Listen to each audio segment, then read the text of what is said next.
Hi, welcome back to Convos with Kathy, and if this is your first time visiting the channel, welcome to the conversation.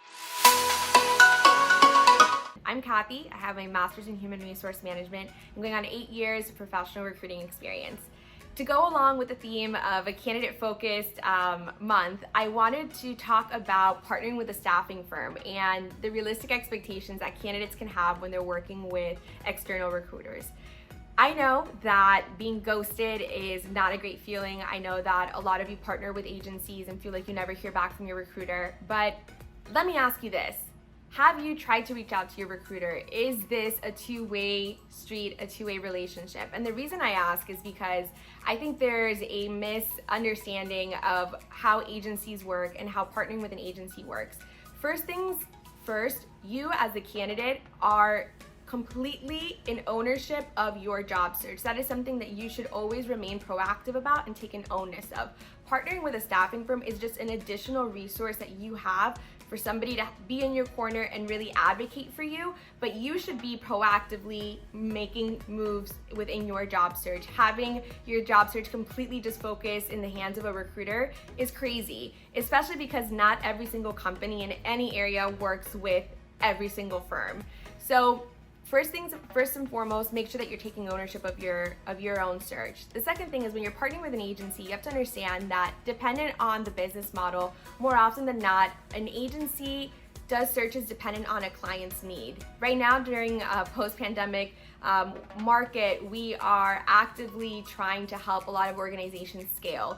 We're not seeing as many advantageous hires as we did pre-pandemic, meaning that we were able to share profiles with clients and they had additional budget for spending when it comes to hiring or onboarding new talent. A lot of it right now is groups that are running really lean, that are scaling, or different industries that really did very well during the pandemic that are looking to just sustain and maintain the momentum that they're seeing. So when we are recruiting, a lot of times it's based on a specific need for our client. So if an agency doesn't call you back, it doesn't mean that they don't think you're fantastic after you met throughout the interview. It oftentimes means that they just don't have a role for you at that moment.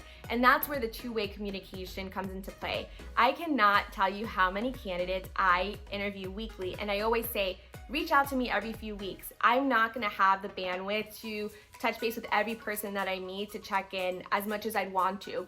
So let me know how you're doing every few weeks. Let me know if you're still available, if anything has changed, if any of your parameters have changed, and if there's any way that I can help you throughout the search. And a lot of people never reach back out. And truthfully, it's not my job to follow up with every person every few weeks just to say, hey, I think you're great, how are you doing? Because the reality is that I'm only one person and I can't do that for everybody, and it wouldn't be fair if I only focus on certain people and not others, right? So stay in touch with your recruiter. Even if they don't have an open job for you, it doesn't mean that they're not gonna have one in a few months. There are so many candidates that I've worked with throughout the years that I will think of after, like I'm working with somebody right now. I met him years ago. We worked together years ago, and now there's an opportunity, and he was the first person that came into mind for that specific role because I know him well and we've been always maintaining and staying in touch. So stay in touch with your recruiters, and just remember that we're human beings too, right? We have feelings. We hate to hurt your feelings. I will say that one of the biggest things that I see within the industry that we're doing wrong is we're not following up with our candidates when a job is put on hold or the client is passing on their profile. That's something that I try to be so cognizant about and consistently follow up. But if you don't hear from your recruiter after an interview that's been a week or two, follow up with them and just say, hey, just wanted to kind of close that up. Am I still in consideration? What happened there? And hopefully the more of a relationship that you look to build with your recruiter, the more of a friendship that you'll build and the more communication will happen. So all to say that when you're working with an agency, they are not working for you, they're working with you, right? So take control over your job search. Make sure you're continuously taking ownership and following up on your applications and doing what you need to do to be proactive. And then using the agency as market intel, as an additional resource to advocate for you. But a lot of the work that we do is really so dependent on our client needs. I hope that this video gives you some insight into the basic logistics and how it all works. And if you have any additional questions, feel free to comment below and I'll make sure to follow up with you. Have a great one.